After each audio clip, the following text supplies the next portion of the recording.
Cristo Rey Radio 1110 AM, 10 años, tu radio donde la fe se escucha y el alma encuentra consuelo. Estamos comprometidos con la defensa de la vida desde su concepción hasta su muerte natural. El programa Toda Vida es Sagrada, conducido por Sara Diana y Aimee Ayala, sábado 10 de la mañana y 4 de la tarde, domingo 2 de la tarde. Con esta propuesta buscamos dar a conocer cultura de la vida a la que Dios nos está llamando. Cristo Rey Radio 1110 AM, 10 años, tu radio donde la fe se escucha y el alma encuentra consuelo.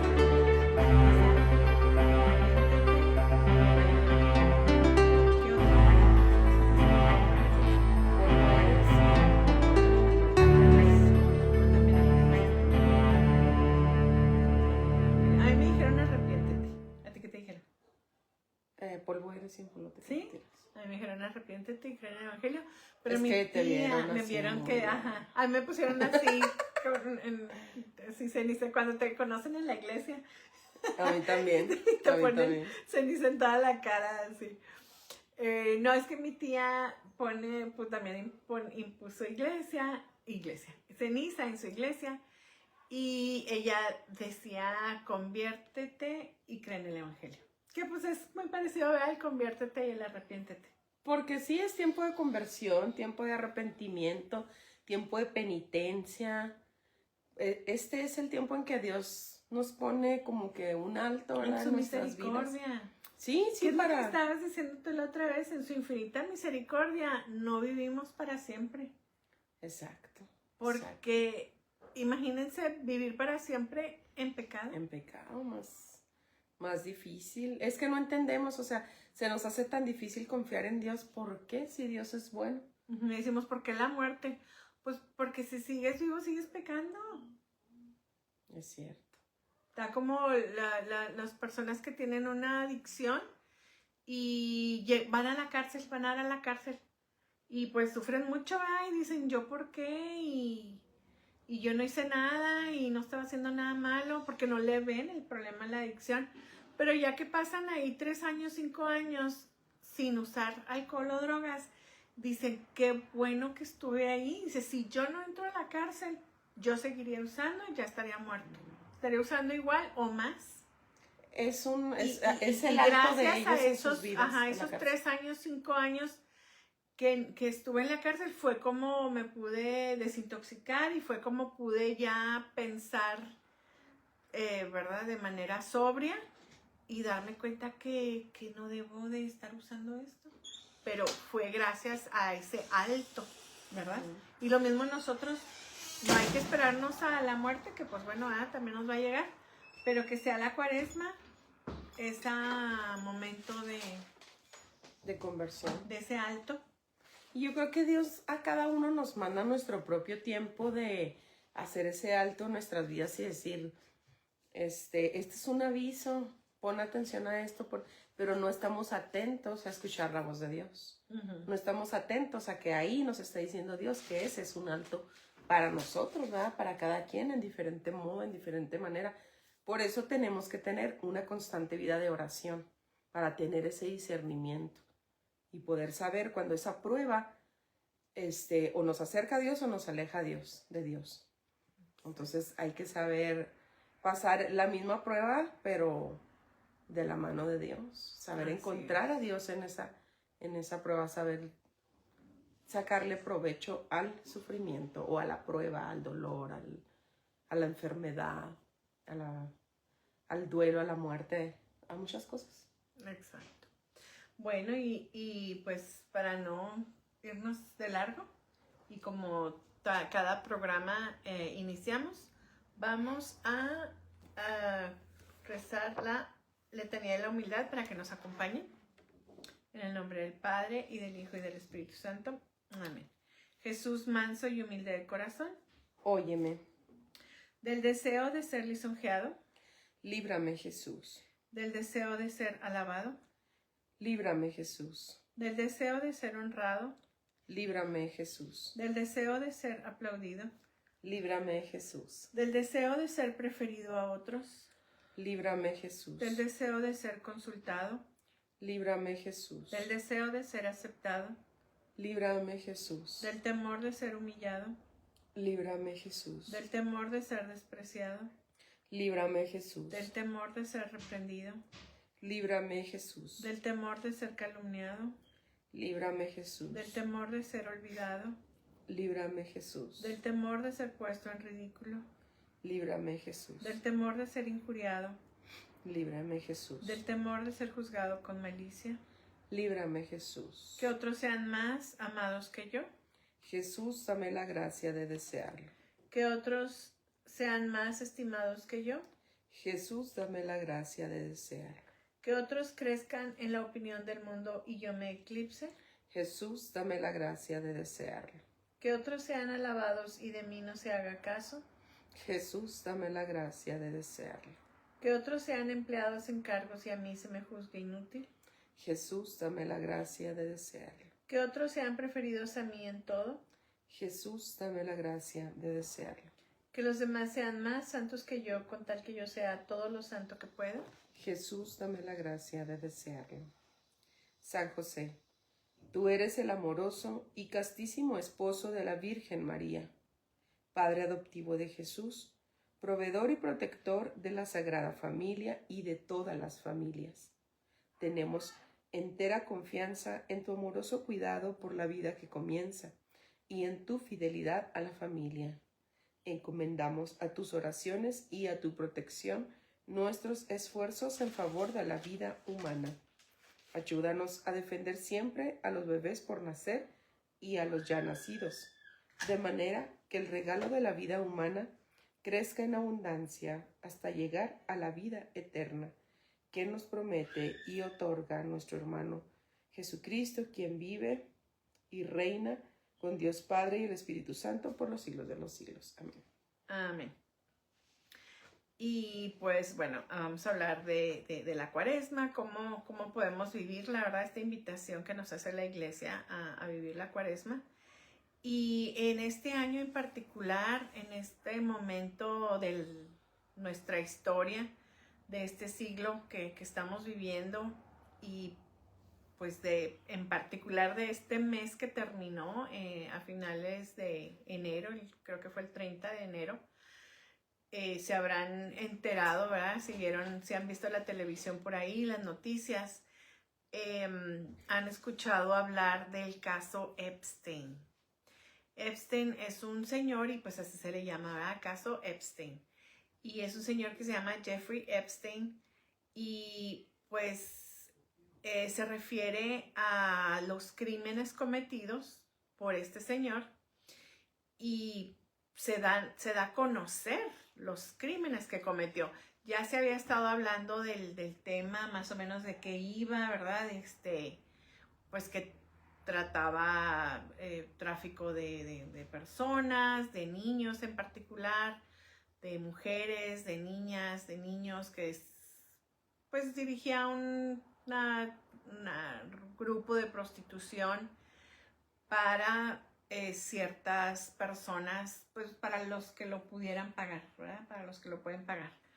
Entonces, gente en situación económica acomodada, personas de la élite. Ajá, lo que le llaman la élite, que es pues élite política, élite social, élite económica, élite empresarial, élite de la artisteada, de celebridades, ajá, los de Hollywood.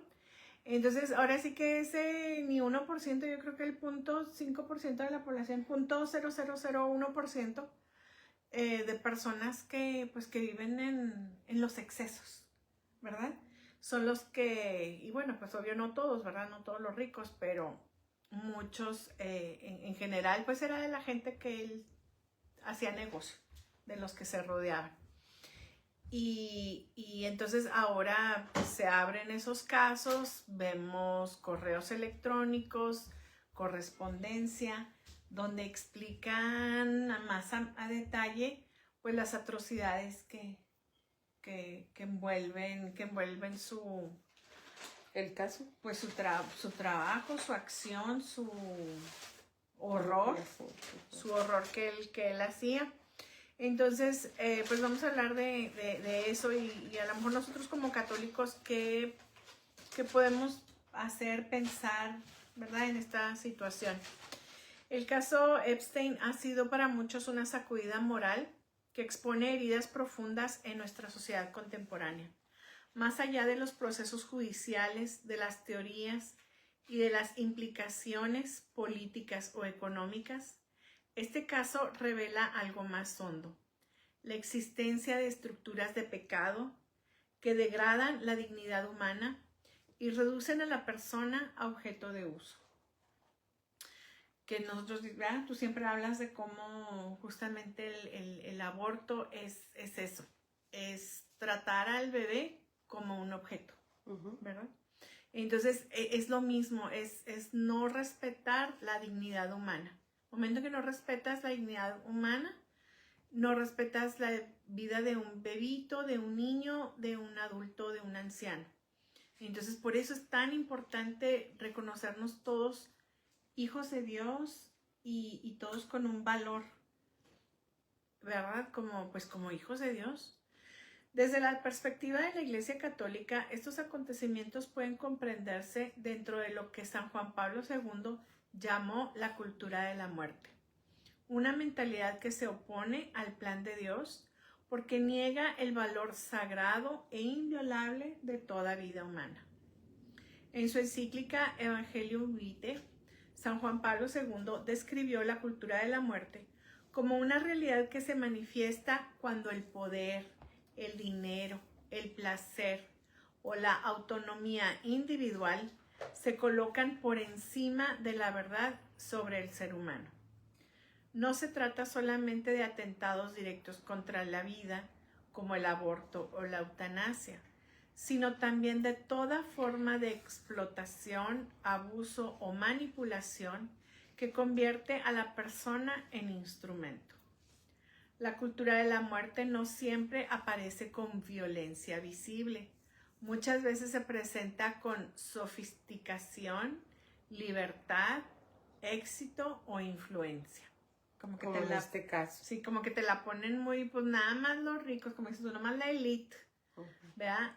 Se esconde detrás de redes de poder que protegen el silencio, compran voluntades y normalizan lo que debería escandalizar.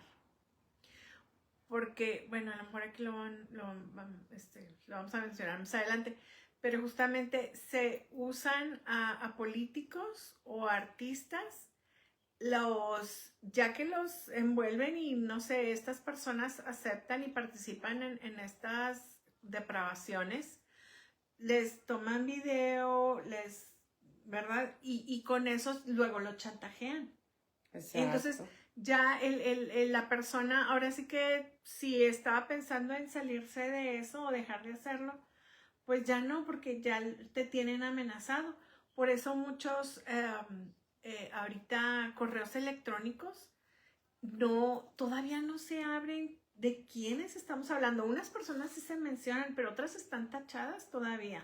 ¿Por qué? ¿Quiénes son esas personas? Yo creo que todavía están pagando para que no se develen sus nombres, ¿verdad?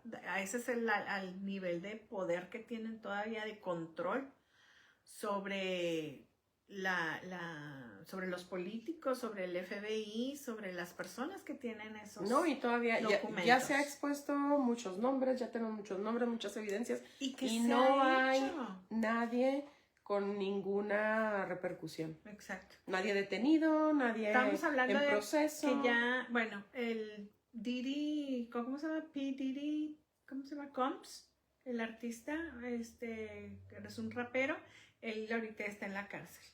No está directamente, creo, relacionado con este caso, pero bueno, él por sus propias cosas, por sus propios crímenes, entonces sí hay, pero no lo suficiente. El príncipe, creo que Andrés se llama, también ya lo arrestaron. Entonces, pero faltan muchos, pero todavía hay muchos que se mencionan ahí, no sean... Y también hay que mencionarlo, ¿verdad? No sé si lo menciona al final, pero todo lo que tenía que fallar, falló en la muerte de Epstein. todo lo que tenía que fallar falló. Raro, ¿no? No funcionaban las cámaras, raro, estaban apagadas. Se durmieron los guardias, ay, qué raro, en ese también. Todo lo que tenía que fallar. Su compañero de celda, en esa noche precisamente, la movieron. Raro. Están en una cárcel, o sea, tenían que tomar evidencia, fotografías del cuerpo en cuanto se murió y todo. Ay, raro, también eso falló. No tomaron evidencia. Todo lo que tenía que fallar, falló para que él se suicidara. Cuando en la autopsia salió que tenía aquí como señas de estrangulamiento. Sí. Y aún así dijeron que fue un suicidio. Entonces, ¿qué fue? O sea, hay más preguntas que respuestas, ¿no? No estamos diciendo ni afirmando nada ni negando nada, pero hay más preguntas que respuestas en ese caso. Entonces, por ejemplo, sus cuentas, él no fue juzgado, no fue totalmente, ¿verdad? No se detuvieron sus cuentas económicas, su dinero todavía sigue trabajando. Sí, generando intereses. Sí, entonces todo en la casa de bolsa. Está muy raro, está demasiado Ahora, raro. Sin consecuencias. Su compañera de vida o de negocio, creo que se llama Maxine, no sé cómo se llama, ella, bueno, pues está detenida, ¿verdad? Pero como dicen, ella está encargada de conseguir a las víctimas para dárselas a los clientes. Pero, ¿dónde están los clientes? O sea, porque dice, está en la cárcel, ¿por qué está en la cárcel? ¿Por qué está detenida? O sea, tiene que haber más gente con ella. Exacto. Ella cometió ese crimen, pues sí, pero... ¿Y quién más? Pero, ¿a quién se lo dio? Entonces, es así como que un crimen que no tiene... Sí están las víctimas, pero no tiene los criminales. Entonces, está raro. Inconcluso, o sea, ¿cómo es que está por un crimen si no tiene a quienes les vendía, ¿verdad? Este negocio? Entonces, ¿por qué no tenemos a esas personas? Por la corrupción. Y que ya están, pues sí, que los estén que estén siendo procesados. Exacto. Bueno, por lo menos investigados. Sí.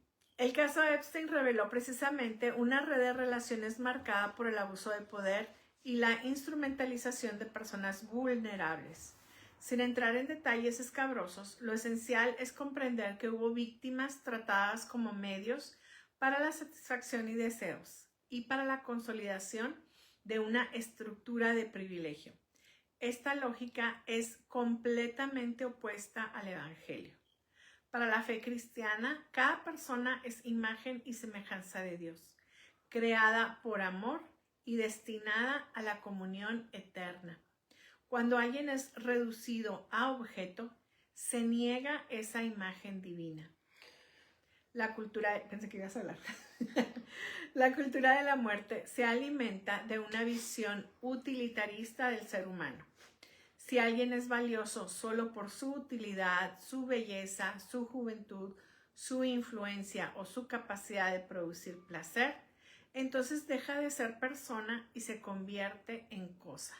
Entonces, al convertirte en cosa, pues lo puedes comprar y vender. Entonces, ya no me interesas tú como persona, me interesa si eres joven, me interesa si eres un influencer, me interesa si me sirves, si puedes ser útil, me interesa si estás bonita o el placer que me puedes causar. Finalmente, la cultura de la muerte, cosificar a las personas, es que quitarles esa dignidad, ¿verdad?, humana que tienen.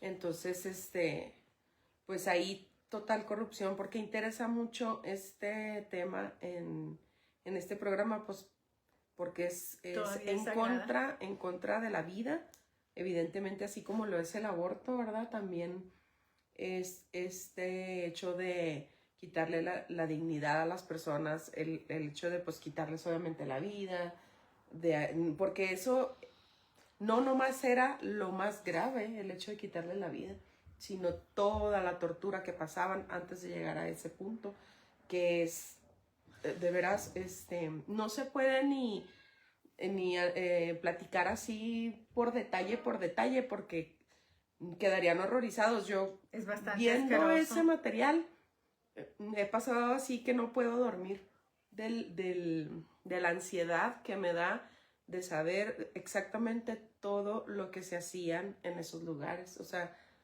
digo, ¿cómo puede? O sea, ¿cómo podemos? Hasta miedo me da ya así los niños que no se me despeguen porque se robaban niños de Portugal, creo, mucho de ahí. Una niña que estaba de vacaciones, que fue un caso muy sonado, y se la robaron, pues ya dieron, por así que dieron con bola que pues estaba dentro de este caso. Y fue muy sonado, una niña muy, muy bonita, muy güerita, así bonita la niña.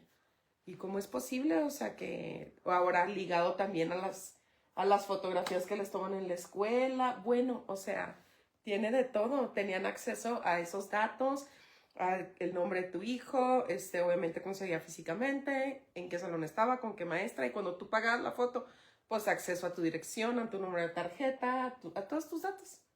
Entonces, yo creo que ahí escogían, ¿no? A ver qué niño nos robamos y es muy difícil. Ya hasta en Texas está viendo la posibilidad de quitar esas, que sean obligatorias esas fotos, porque aunque tú no la pagues, de todos le tomaban foto a tu criatura. Y si no vas ese día, te la toman otro día. ¿Cómo? ¿Y por qué, verdad? Qué raro. Entonces ahora pues, todo está relacionado. Es increíble, es increíble. En el caso Epstein, lo que quedó al descubierto fue una mentalidad en la que el dinero y la posición social parecían otorgar impunidad. El poder económico se transformó en herramienta para encubrir, silenciar y manipular. Aquí se ve claramente cómo la cultura de la muerte no es solo un problema individual, sino estructural. Involucra sistemas, complicidades y silencios colectivos. San Juan Pablo II advertía que esta cultura surge cuando se pierde el sentido de Dios y, por tanto, el sentido del hombre. Cuando la sociedad se organiza como si Dios no existiera, los criterios morales se vuelven relativos. Lo que importa es el éxito, la influencia, el placer inmediato. En este contexto, el débil queda desprotegido. La cultura de la muerte siempre golpea primero a los más vulnerables: los no nacidos, los ancianos, los pobres, los marginados, y también a quienes por edad o circunstancias no pueden defenderse frente al abuso. Como en estos casos. Como el robarse a los niños o jovencitas. Pero la Iglesia no se limita a denunciar. Frente a la cultura de la muerte, propone la cultura de la vida. Esta se fundamenta en el reconocimiento de que cada ser humano tiene una dignidad infinita, que no depende de sus cualidades ni de su posición social. La cultura de la vida implica respeto, justicia, protección de los débiles y promoción del bien común. Significa crear ambientes donde la verdad pueda salir a la luz y donde las víctimas sean escuchadas y acompañadas. El caso Epstein también nos confronta con el misterio del mal. ¿Cómo es posible que personas de educación, influencia y aparente éxito se involucren en actos gravemente inmorales?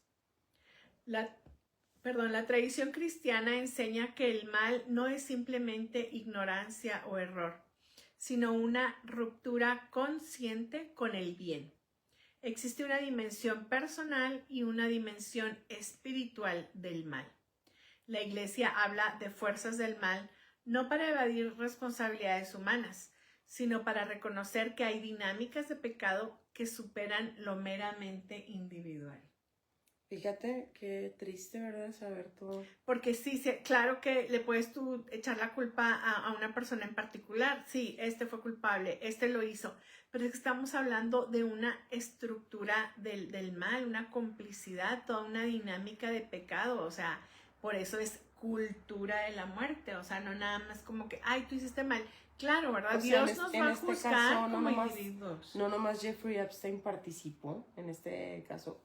Hay mucha más gente implicada, por eso la preocupación de que, bueno, él ya no vive, y dónde está la otra gente que estaba como en esa cultura de la muerte participando junto con él, ¿verdad? O sea, había mucha gente ahí ya con esa, como dice ahí, de manera consciente, no es nomás como que, ay, es que yo vine aquí a engañar a la isla y todo, y yo vine, pero pues yo no hice nada, dice mucha gente, ¿verdad? No, sí. Pues, si tú fuiste es porque sabías, porque hasta el nombre del avión tenía Lolita, el libro de pedofilia, de los pedófilos. Entonces, hasta en los detalles así más chiquititos se podía ver en el arte que él tenía ahí adentro. O sea, ¿cuál arte? Era un horror, o sea, todo lo que tenía, una como que con puerta que se abría y que daba directamente al mar. ¿Para qué? Algo tan peligroso para, ¿cómo dices? ¿Retirar evidencia o qué? El mal se fortalece en la oscuridad, donde hay secreto, complicidad y miedo. El mal encuentra terreno fértil. En el caso Epstein, durante años hubo rumores, sospechas y denuncias que no prosperaron. Esto muestra cómo la cultura de la muerte se sostiene también en la indiferencia social. Cuando la sociedad se acostumbra al escándalo, cuando se vuelve cínica o indiferente, el mal avanza. La indiferencia es una forma silenciosa de colaboración. Tanta gente que lo decía y que denunciaba estas cosas, y que decían, ay, no, teorías de la conspiración. Una participante de las misas de México que salió diciendo, gritando desesperada y diciendo, están comiendo humanos. Y dijeron, ay no, qué loca. Está loca. Qué loca. ¿Qué le No, pasó? preferimos ignorarlo. Sí, o sea, nadie le creyó, nadie denunció, nadie la atendió. Y ella aún está, quién sabe, desaparecida. Sí. Desde esos tiempos. Entonces, ya nada nos sorprende, ya nada nos sorprende. A partir de la IA menos, ¿verdad? Ya no sabemos si creemos o no creemos. Pero tan apáticos somos y tan poca capacidad de sorpresa tenemos y tan poca empatía, que esto se denunció y era un secreto a voces. Era un secreto a voces. Frente a esto, la Iglesia invita a una conversión del corazón. Y aquí entra de manera especial el tiempo de Cuaresma. La Cuaresma es un periodo de 40 días de preparación para la Pascua, marcado por la oración, el ayuno y la limosna. Y la limosna no solo de dinero, sino pues también de tiempo, ¿verdad? No es simplemente una tradición ritual, sino un camino espiritual de purificación y renovación.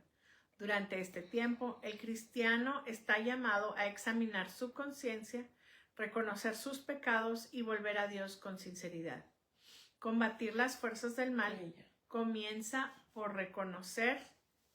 Bueno, ahí les vamos a seguir platicando. No se vayan, ahí vamos a entrar en cómo nosotros como cristianos podemos combatir las fuerzas del mal, especialmente en esta época de Cuaresma. Regresamos en un ratito, no se vayan.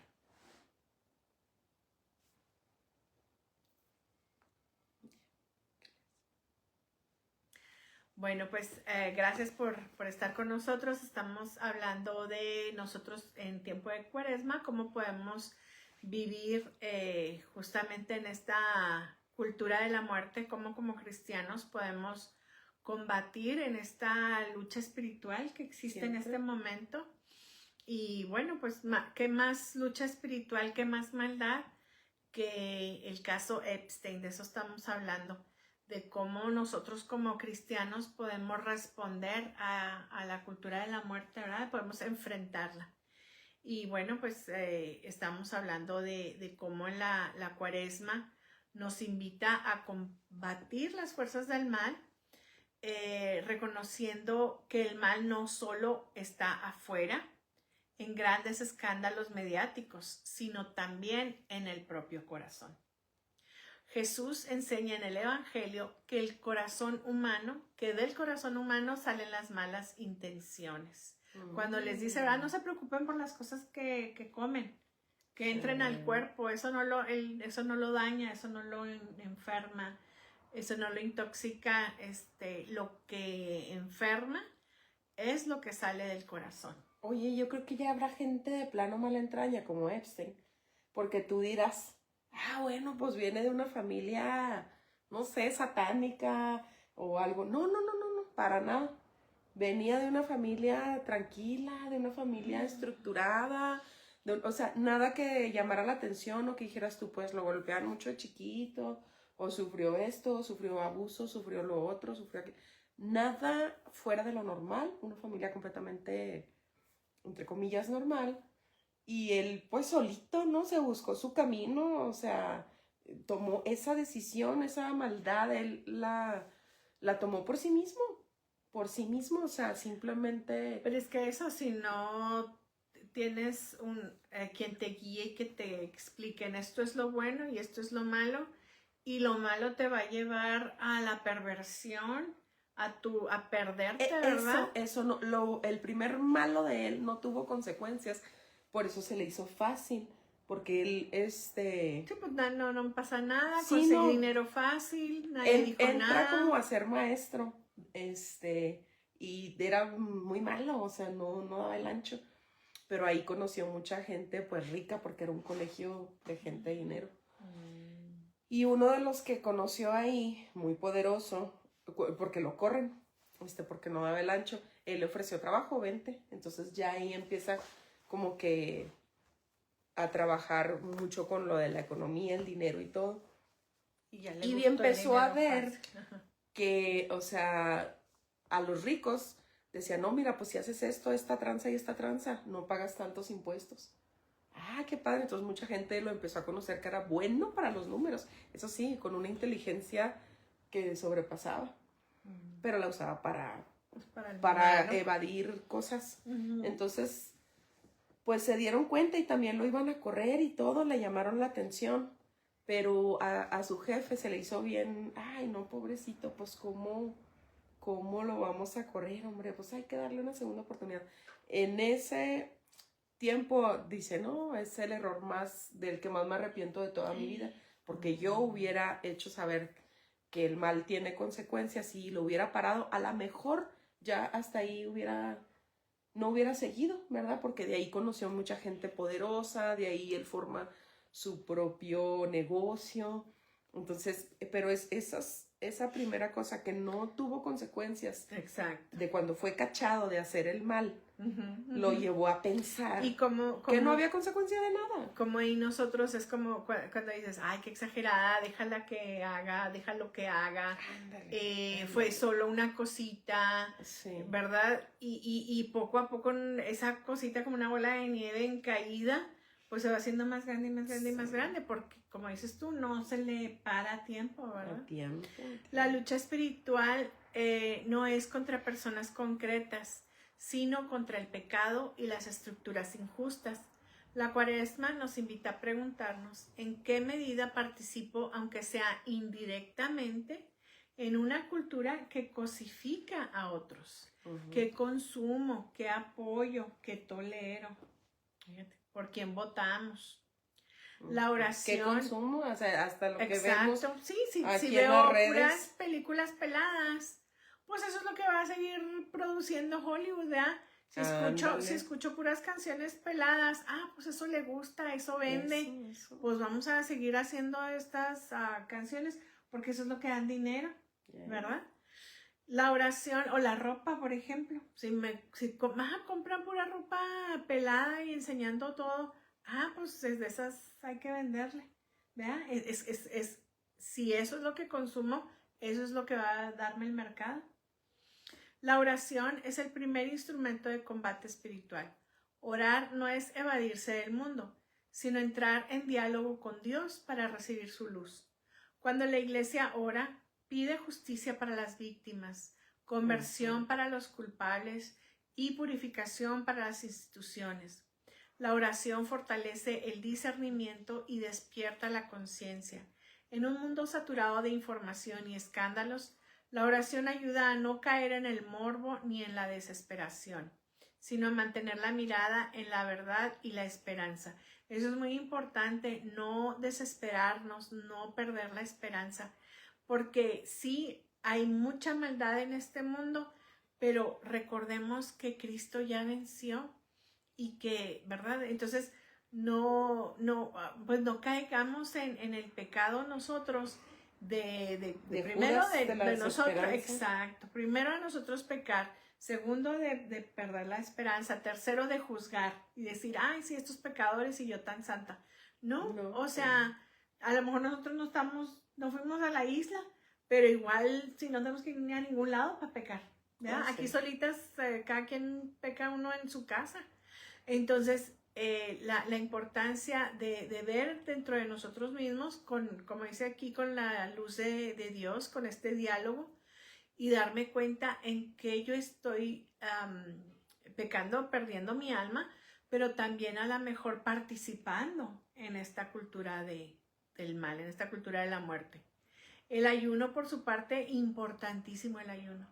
Es una forma concreta de resistencia contra la cultura del placer inmediato. Y es que no estamos acostumbrados a mortificar nuestro cuerpo. Y más ahora que ya se dice mucho, no ayunes. Al cabo, mira, ayuna de no chismear mejor. Y no es cierto, espérate, pues sí.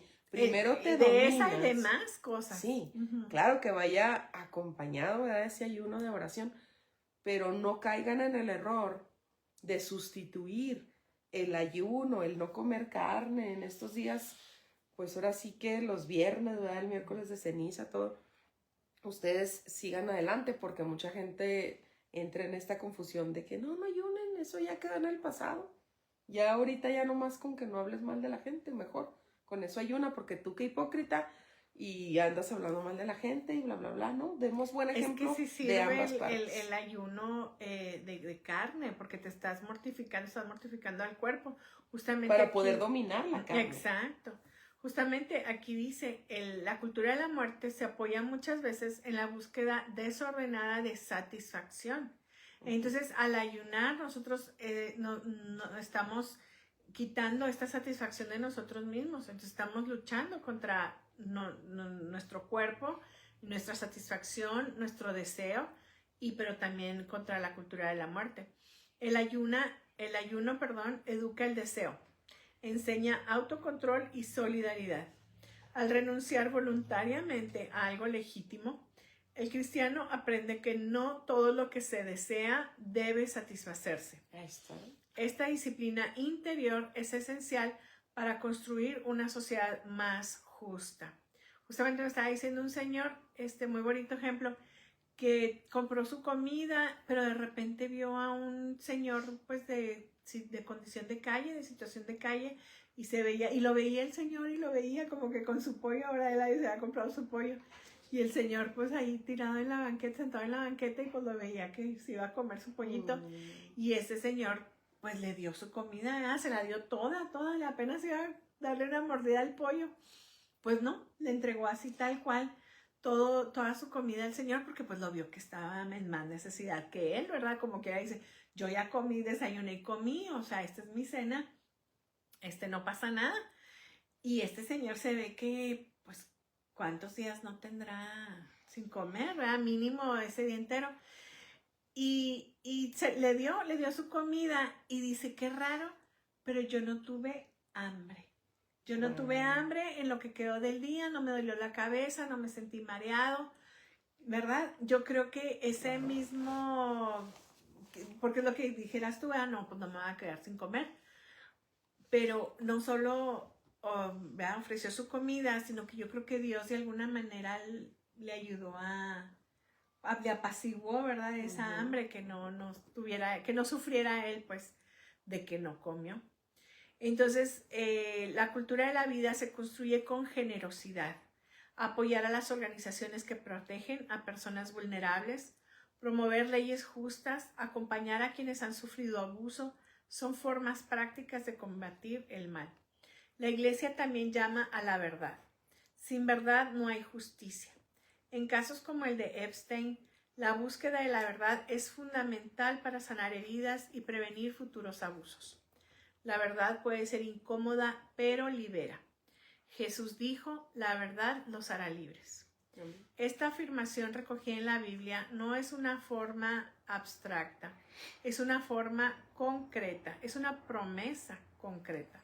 La libertad auténtica no es hacer lo que se quiere sin límites, sino vivir en la verdad del amor.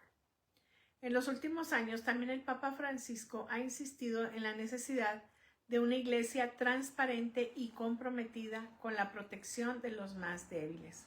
Ha hablado con fuerza contra todo tipo de abuso y ha pedido tolerancia cero frente a estas realidades. Esto muestra que la Iglesia, consciente de sus propias heridas y pecados históricos, reconoce la urgencia de purificación interna. No pueden denunciar la cultura de la muerte si no se deja purificar por la cultura de la vida. El caso Epstein, visto desde esta perspectiva, es un espejo incómodo que refleja contradicciones sociales. Vivimos en una cultura que, por un lado, proclama los derechos humanos y la igualdad, pero por otro, tolera industrias y prácticas que explotan la vulnerabilidad. Esta incoherencia es signo de una fractura moral.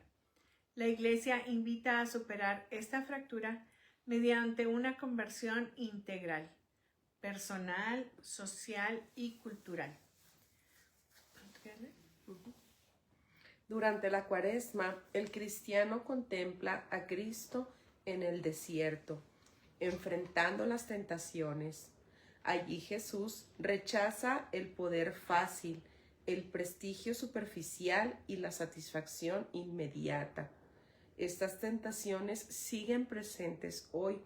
El poder sin límites, el dinero como absoluto y el placer desvinculado de la responsabilidad son ídolos contemporáneos. El caso Epstein muestra las consecuencias devastadoras de adorar a esos ídolos. Yo creo que ellos viven en tanto, lo tienen todo. Tienen dinero, tienen viajes, tienen carros, tienen ropa, tienen juventud eterna. Que se cansan ya, les cansa todo. ¿Dónde pueden seguir encontrando algo diferente de placer? Pues en el sufrimiento de la demás gente, yo creo. Porque ya lo tradicional no les pierden la capacidad de asombro. Entonces buscan en otras cosas y ya nada les place o les cumple todo su placer, justamente porque no supieron limitar sus placeres, ¿verdad? Como dices tú, o sea, limitar el cuerpo. Combatir las fuerzas del mal no significa caer en teorías conspirativas ni en odio, sino fortalecer el bien. Significa educar en el respeto, promover una sexualidad responsable y digna, defender la justicia y exigir rendición de cuentas. Significa también acompañar a las víctimas con compasión y sin reducirlas a titulares. La cultura de la vida se construye en lo cotidiano, en la familia, en la escuela, en la comunidad. Se construye cuando se enseña a los jóvenes que el valor de una persona no depende de su apariencia ni de su popularidad. Se construye cuando se fomenta la empatía y se rechaza la cosificación presente en ciertos contenidos mediáticos. La Cuaresma es un tiempo propicio para revisar hábitos, consumos y actitudes. Yo creo que lo escuchamos ayer en el Evangelio, ¿verdad? En la homilía nosotros. Por nuestra parte, sí nos dijo el Padre, pues que revisáramos, ¿verdad? Que teníamos que cambiar. Y pues sí nos puso a pensar, ¿verdad? Porque cada quien tenemos que, ahora sí que analizar, ¿verdad? Cada parte de nuestra vida. Este es el tiempo de echar una mirada hacia adentro, en verdad, como nunca antes, preparar esas confesiones y tratar de esa penitencia que ofrezcamos a Dios, que sea acorde con lo que hemos estado fallando, a lo mejor, ¿verdad? De practicar la virtud contraria a ese pecado que nos aqueja. El mal nunca tiene la última palabra. Esta es la esperanza central del cristianismo. La Pascua, que corona la Cuaresma, celebra la victoria de la vida sobre la muerte. La cultura de la muerte puede parecer poderosa, pero es frágil porque se basa en la mentira y el egoísmo. La cultura de la vida, en cambio, se fundamenta en el amor, que es más fuerte que el odio. El caso Epstein nos recuerda que el pecado tiene consecuencias reales y dolorosas, pero también nos recuerda la necesidad de la vigilancia moral y el compromiso social. No basta con indignarse, es necesario actuar. actuar significa educarse, participar responsablemente en la vida pública y exigir transparencia y sobre todo vivir coherentemente el evangelio. O sea, nosotros también tenemos tarea en casa porque hay que, pues ahora sí que enseñar con el ejemplo, ¿verdad? También a nuestros jóvenes que todo esto que se está viviendo hoy, pues Jesús es la solución y hay esperanza. O sea, Jesús ya venció la muerte, venció el pecado con su muerte. Entonces, nosotros tenemos que vivir de acorde al evangelio, vivir de acuerdo a lo en quien nosotros creemos, fomentar esa oración, ¿verdad? En los jóvenes. Ahora es raro el joven que ora, ¿verdad? Pero que tengan ese amor, que se enamoren de Jesús para que lo puedan conocer, para que lo puedan servir, para que lo puedan amar, porque siempre, como digo, nadie ama algo que no conoce. Entonces, nosotros como papás no nomás nos quedamos como espectadores, sino que hay que darles a conocer a Jesús. ¿Qué pasó con Sodoma y Gomorra? ¿Verdad? ¿Por qué fue exterminado en fuego?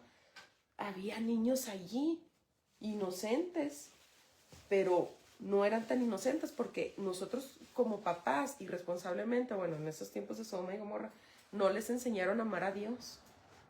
Y sus corazones ya habían visto todo y ya habían endurecido también sus corazones desde niños. Decía mi mamá ya murió en el 2011, decía mi mamá, ya estamos peor que Sodoma y Gomorra. Ahora imagínate si ella viviera en estos tiempos. O sea, ya, ¿verdad? Entonces, es tiempo de volvernos a Dios. Así que frente a las sombras, en definitiva, la relación entre el caso Epstein y la cultura de la muerte radica en la deshumanización. Eso, híjole, el abuso de poder, la idolatría del dinero, del placer. La respuesta de la iglesia no es el miedo ni el fatalismo, sino la conversión y la esperanza, que es con lo que vamos a combatir todo esto. En este tiempo de Cuaresma, cada creyente está llamado a examinar su propio corazón, a fortalecer su vida espiritual y comprometerse activamente en la construcción de la cultura de la vida. Así, frente a las sombras que revelan los grandes escándalos, la fe cristiana propone encender esas pequeñas luces. Tú enciende tu luz en tu casa, con tu hijo, con tu hija, con tu esposo, en tu propio corazón. Cada acto de justicia, cada gesto de respeto, cada decisión de vivir en la verdad es una forma concreta de combatir las fuerzas del mal. Todos los días tomamos decisiones, hasta si vamos a ayunar o no, a qué hora nos vamos a levantar, si vamos a compartir nuestra comida o no, si vamos a renegar en el tráfico o no, si vamos a seguir guardando rencor contra esa persona o no. Son pequeñas decisiones todos los días que son esas lucecitas que Dios nos pide. No sabemos si esta es nuestra última Cuaresma. Sí. Entonces no hay que, ¿verdad?, quedarnos con nada. Como dice el Evangelio, ¿verdad? Si vas al altar, a la iglesia, pero le debes algo a tu hermano, deja tu ofrenda, ve y discúlpate con tu hermano y luego ya vienes. Okay. Cada acto de justicia, cada gesto de respeto, cada decisión de vivir en la verdad es una forma concreta de combatir las fuerzas del mal. La transformación del mundo comienza por la transformación del corazón. Y ese camino, aunque exigente, conduce a la verdad, libertad y la auténtica vida. Amén. Así es, así es. Terminamos. Ahí ya, ¿verdad? Gracias por acompañarnos en este tema, que quisiéramos hablar más de este tema, pero se nos terminó el tiempo. Muchísimas gracias por su tiempo, por su atención, por apoyar a Cristo Rey Radio. Pues como saben, Jorge está en los puntos de siempre, todos los días, esperándolos. También pueden, a las personas que no pueden ir a donde está Jorge, está la ayuda que pueden hacer a través de un depósito bancario, a su cuenta de teléfono, de cel. Gracias por toda su oración más que nada y su generosidad. de tiempo, de dinero y pues su caridad, ¿verdad? De escucharnos. Que tengan muy bonito inicio de Cuaresma y pues recemos los unos por los otros para esta transformación de corazones, ¿verdad? Que necesitamos. Que Dios los bendiga. Dios los bendiga.